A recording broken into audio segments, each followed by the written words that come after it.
अभिनव का गुस्सा देखकर डॉन थोड़ा हैरान हो गया। उसे लगा कि जहां आम लोग उसकी शक्ल देखकर ही डर कर भाग जाया करते थे, वही अभिनव इस कॉन्फिडेंस से उसके सामने खड़ा था जैसे कि वो खुद ही टाइगर हो। यहाँ से निकल ले लड़के, नहीं तो हड्डी पसली एक कर दूंगा, डॉन ने अपना हाथ छुड़ाते हुए कहा। अभिनव का गुस्सा उसकी धमकी सुनकर और भभक उठा और उसने उसका हाथ मरोड़कर उसके पैर पर लात मार के नीचे गिरा दिया। उसे फिलहाल अपने एक्शन पर भी कंट्रोल करना था क्योंकि डॉन आखिर उसी का ही आदमी था। उसे नीचे गिराकर उसने फिर ऊपर चाहत की ओर देखकर पूछा, तुम ठीक तो हो ना? चाहत का मुंह खुला का खुला रह गया था। उसे लगा नहीं था कि अभिनव में इतनी ताकत थी कि वो डॉन जैसे हट्टे कट्टे आदमी को भी इतनी आसानी से उठाकर पटक दे। साथ ही उसे ये भी महसूस हुआ कि आज दूसरी बार अभिनव उसे बचा रहा था। ये सोचते हुए ही उसने अभिनव के पीछे देखा और वो चिल्ला पड़ी, संभाल के! अभिनव तुरंत ही पीछे पलटा और डॉन का जोरदार मुक्का उसके पेट में लग गया। डॉन का पंच खाते ही अभिनव का पूरा शरीर हिल गया।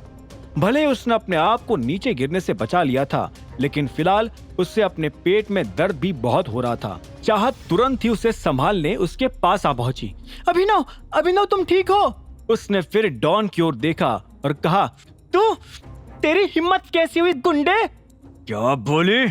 डांस फ्लोर पर सभी लोगों को अब महसूस हो गया था कि लड़ाई शुरू हो गई है, इसीलिए वो हड़बड़ी में वहां से भागने लगे।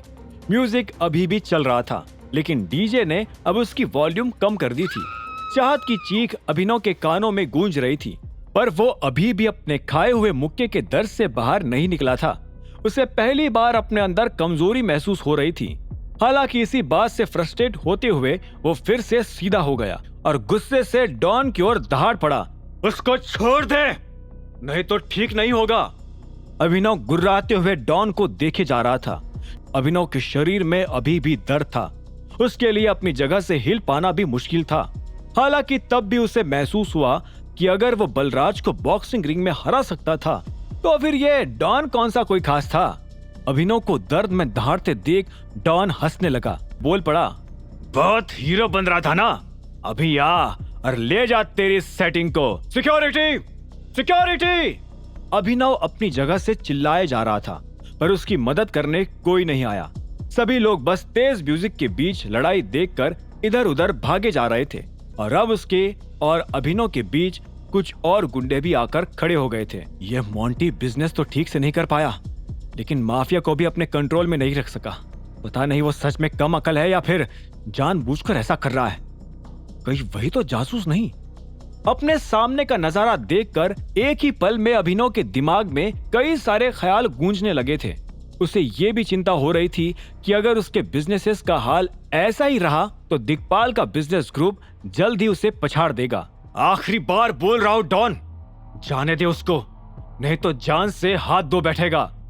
अभिनव जैसे तैसे एक कदम आगे आते हुए चिल्लाया, जिसके जवाब में डॉन जोर जोर से हंसता हुआ उसकी नजरों से गायब हो गया।